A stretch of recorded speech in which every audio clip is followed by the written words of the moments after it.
Hi, I'm Karen Darke, and here is the 7th article in a series I'm sharing that I hope you'll find useful for navigating life, particularly during challenging times. The articles will explore some of the topics and emotions that can help us transcend difficult stuff and connect us with some of the inner gold we all have inside. Today's is all about joy. Joy is a word rarely used, or a word regularly traded for happy. If you get picky about their meaning and definitions, joy describes something more soulful than happy. Happiness is more about the gratification that we feel from all the pleasure-giving activities we take part in, from meals out to parties, visits to events or theme parks, time with family or friends. Happiness tends to be externally triggered by other people, things, places, thoughts and events. Joy is a deeper, more enduring feeling that comes when we make peace with who, why and how we are. Behind the smiles of modern living, I often read other emotions. I sense sadness or helplessness in people's eyes, and fear, frustration or anger at what seems unfathomable or unjust. I see brave fronts or hardened exteriors. Rather than spew up all the confusion, fear or uncertainty that exists on the inside, it seems best to put the lid on and crack on with things. Some have got so good at pushing all the mush back down that they're not even conscious it's there anymore. Only the occasional fumarole seeps out, the frustration in the post office queue that made them grumpy with the lovely lady there, intolerance of the colleague at work who's been annoying again, the nth visit back to the fridge to finish off the chocolate bar they swore they wouldn't open, and then the guilt. Why do I keep behaving like this, we may ask ourselves, suffering the effects of our meta-emotions, the emotions about our emotions. Guilt about being angry, frustration at self for overindulging.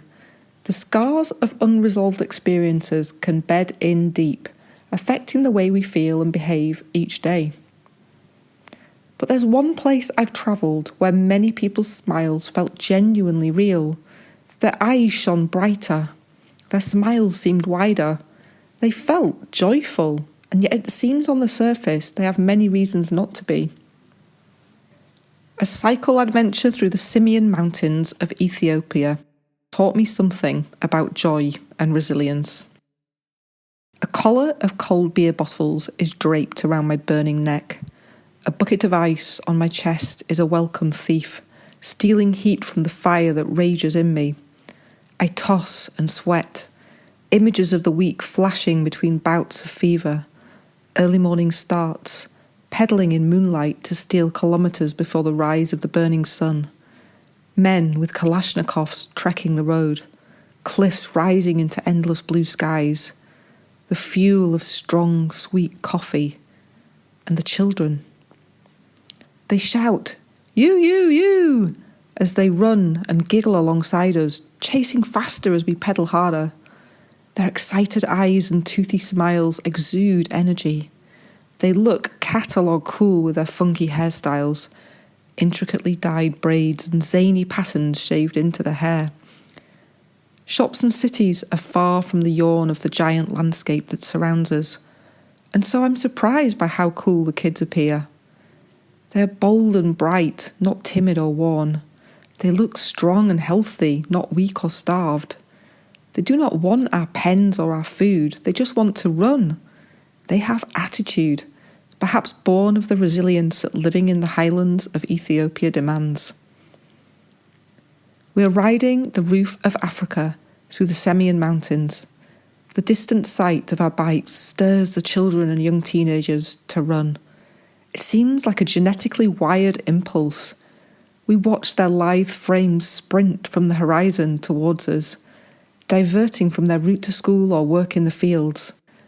After only days of pedalling at altitude and in 47 Celsius, we feel gnawed and scorched despite the luxuries of sun cream. But they smile and run. They run beside us, they run with us, asking for nothing, wanting for nothing, just laughing. I'm used to children that stand with their parents as I ride on by, point at my curious handbike and shout, "I want one of those!" They show no sign of fun or laughter. Her eyes look up at me, bigger and brighter than any so far. I offer her an orange and some biscuits, our recovery food after many hot, steep kilometres of pedalling.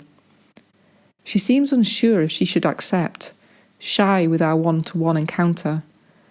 I see myself through her eyes, perhaps a strange sight, fair-skinned, blonde and in a wheelchair, riding a weird-looking bike contraption through the midst of the mountains, her village, her home. She eats it, and I feel reluctant to say goodbye, but I'm wilting. It's time for the comfort of our air-conditioned van and to be whisked to a soft bed. I'm sure she doesn't have one, and that makes it harder to leave too. The long days cycling through the parched, otherworldly volcanic terrain and its bacterial inhabitants has grounded me to bed and fever. Tossing in the damp sheets, I think of her eyes and of the kids cheering, "You, you, you!" I see their smiles, their joyful faces, and I imagine them cheering me better back to the road. And so, I could pontificate about resilience and how life, not being easy, shifts the focus from materialism and allows us to experience more of what matters. But I think this short story says it all. Wherever I have travelled in the world, those with less seem more joyful. Less seems more. In simplicity lies inner gold that we could spend a lifetime failing to find if pursuing some of the Western definitions of a successful life. Perhaps we've all discovered some of this within lockdown. In the words of Bhutan's Prime Minister, a country where gross domestic happiness, I might argue joy, is more important than the financial marker of GDP. It is about how we as a species must live within the bounds of what nature can provide. Sustainable development is not a choice, it's an absolute necessity. The good news is that it's not too late. Each and every person has the power to move towards greater well-being on all levels. You can make a difference in your own life and actually be the difference for someone else. Maybe we can all make a difference by working to feel more alive and joyful. So get ready for a potentially helpful or possibly annoying acronym I invented. ALIVE.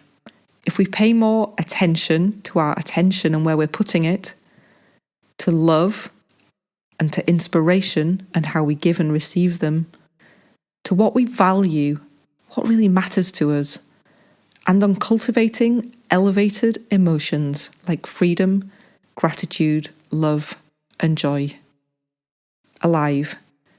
Attention, love, inspiration, value, and elevated emotions. More of this alive stuff will hopefully turn us back into the child within, running excitedly through life and all its wonders, like the kids in the Ethiopian mountains. Surely we can replace some of the happiness with joy. Thanks for listening to this article. I've been sharing one a week, each with a theme that I hope will be useful for you. Each theme has been a gift that I have learned from each of the Quest 79 journeys. So if you stay tuned, I'll be taking you on a virtual travel experience, exploring both outside and inside. Next week, the topic is transformation, something I learned about during the Continental Way, a journey down the Atlantic coast of France and then following the pilgrim route, the Camino de Santiago, across northern Spain to Santiago de Compostela.